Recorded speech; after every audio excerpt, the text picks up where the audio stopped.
Bismillahirrahmanirrahim. Ternyata ketika para ulama, Imam Syafi'i itu tidak terlampau menyenangi musik. Tapi yang paling hebat, beliau itu ahli syair. Dan punya diwan, namanya Diwan Imam Asy-Syafi'i. Punya kumpulan-kumpulan syair. Tapi karena konsennya kepada fikih, konsen pada Al-Quran, terlampau banyak menjauhi yang seperti ini. Tapi hukumnya ada.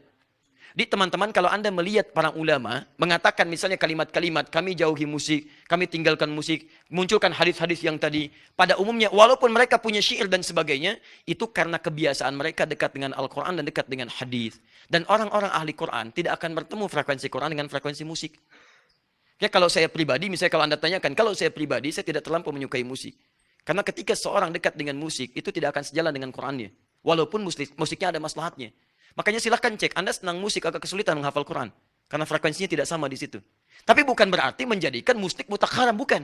Karena ada bagian-bagian tertentu yang dibenarkan oleh Al-Quran. Apa itu? Ada orang yang memang bakatnya ada di situ. Bakatnya di situ. Dia mudah sekali membuat lirik. Dia mudah sekali memainkan irama dan sebagainya. Kata Quran, daripada dipakai yang maksiat, kenapa tidak dipakai yang halal-halal? Seperti Hasan bin Sabit menggunakannya. Seperti Ka'ab bin Zuhair. Dan diberi hadiah oleh Nabi SAW. Makanya muncul semacam Maher Zain.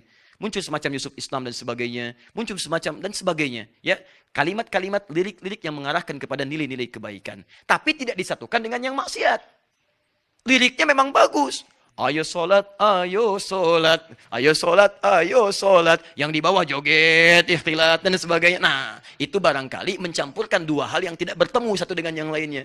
Diberi judul nada dan dakwah. Nada satu, dakwah satu. Tapi antara nada dengan dakwah tidak nyambung. Kalimatnya benar, nada dakwah. Kalau dengan nada itu ada nilai-nilai kebaikan yang tidak menghadirkan unsur maksiat. Jelas ya? Judi, aku kalah, bohong, sungguh, misalkan. Misal saja ya. Misal. Itu kan sudah salah, liriknya salah, orangnya juga salah. Nah, apa kesimpulannya? Kesimpulannya adalah, turunkan dulu. Jadi kalau kita bandingkan, saya kan belum berbicara tentang pilihan Anda. Itu silahkan Anda pilih yang bagaimana, nggak ada masalah. Saya mau bicara kesimpulannya, kalau kita bandingkan para pendapat ulama akan ditemukan tadi perbandingan-perbandingan berdasar turunan ayat dan hadis tadi. Maka pendapat ulama ada yang mengharamkan mutlak dengan alasan tadi, untuk kehati-hatian saja. Yang kedua ada pendapat haram dengan syarat, haram kecuali, karena ada pengecualian-pengecualian di sini. Yang ketiga kemudian ada yang membolehkan mutlak karena diambil hadis kebolehannya saja. Yang keempat ada kebolehan dengan syarat kalau musik yang dimaksudkan mendukung kepada nilai-nilai kebaikan yang dibenarkan oleh agama. Di luar itu maka semuanya masuk pada kategori yang tidak dibenarkan. Nah, dari empat ini bagaimana kita menyimpulkan tarjihnya? Yang paling gampang, para ulama membuat hukum umum. Ditariklah garis dari kiri ke kanan. Garis ini kesimpulan terakhirnya.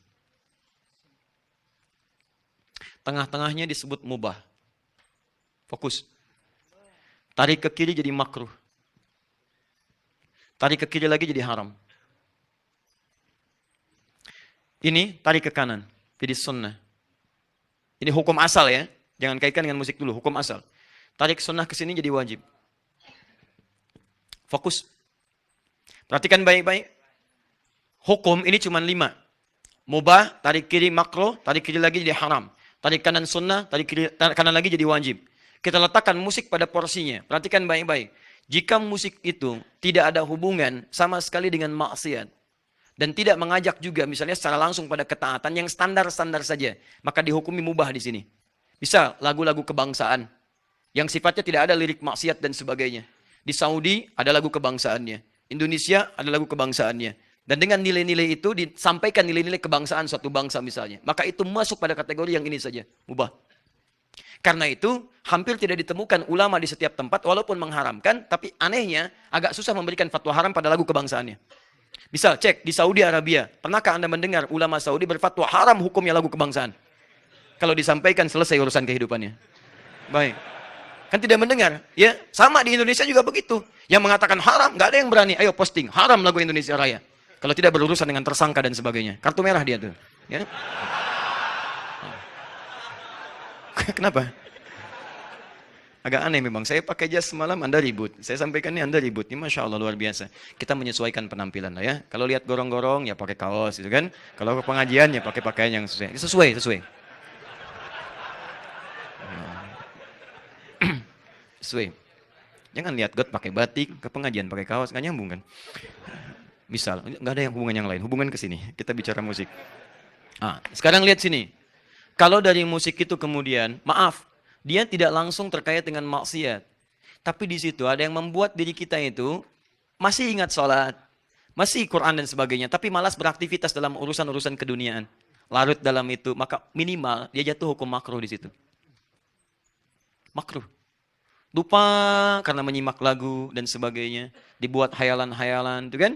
Tapi sholat masih ingat, sholat ingat, kerjakan sholatnya, baca Quran juga iya. Cuman sayang kadang-kadang misalnya dalam pekerjaan yang lebih maslahat kadang-kadang tidak dikerjakan karena larut mendengar yang seperti itu. Makruh hukumnya. Ini, kalau sudah masuk pada aspek yang dilarang. Dengan musik bukan lalai lagi, sholat nggak dikerjakan. Kamu ingat sholat ya? Iya mah, saya ingat, tapi nggak dikerjakan. Memang ingat, cuman nggak dikerjakan. Ada yang sama sekali nggak ingat sholat. Ada yang langsung bermaksiat di situ. Alat-alatnya sudah ada drumnya, ada gitarnya, ada macam-macamnya. Sampingnya apa? Minumannya juga ada. Bukan minuman biasa. Begitu minum, bermasalah. Ada tabletnya juga bukan tablet biasa. Begitu dimakan, ada persoalan di situ. Dan seterusnya. Mabuknya ada. Mohon maaf, sakaunya ada di situ. Zinanya juga ada di situ. Yang kalau berdendang, maaf ya, pelakunya saja sudah masuk dengan cara maksiat. Maka pesertanya pun pasti akan bermaksiat. Silakan Anda lihat konser-konser musik yang diawali para penyanyinya dengan proses yang salah, dengan bermaksiat di situ, maka akan menghasilkan para peserta pun yang larut dalam maksiat. Datangnya yang dibawa apa? Yang dibawa itu halal yang maksiat. Minuman yang tidak jelas, arah yang tidak jelas, joget-joget tidak jelas, ikhtilat tidak jelas, maka jelas itu hukumnya haram. Haram hukumnya. Ya. Judulnya memang bagus, ketika ditepuk yang diarahkan salah. Ya, maaf, saya tidak harus sebutkan itu kan, nanti jadi masalah lagi.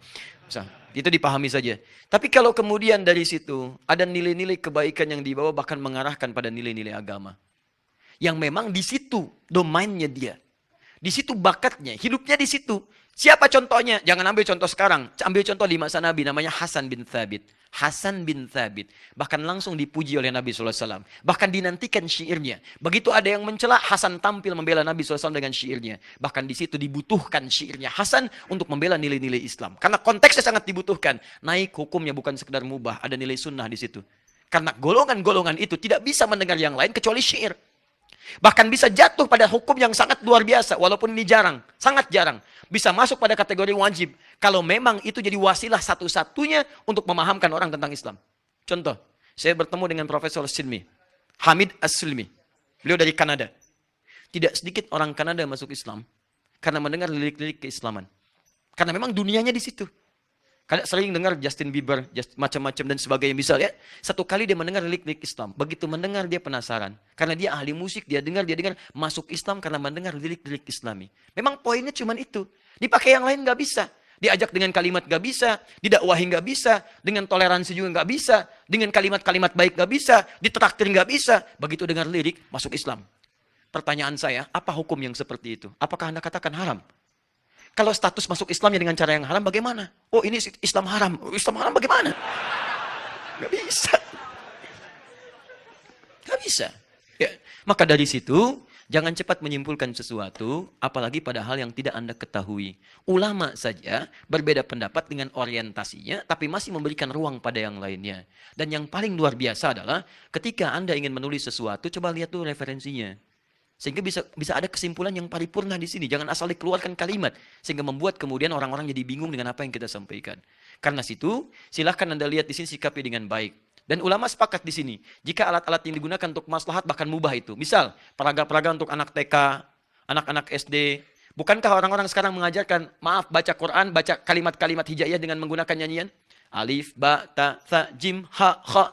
Nyanyian bukan? Ada musiknya enggak? Ada iramanya enggak? Ada. Lalu Anda katakan, haram. Masya Allah, bagaimana?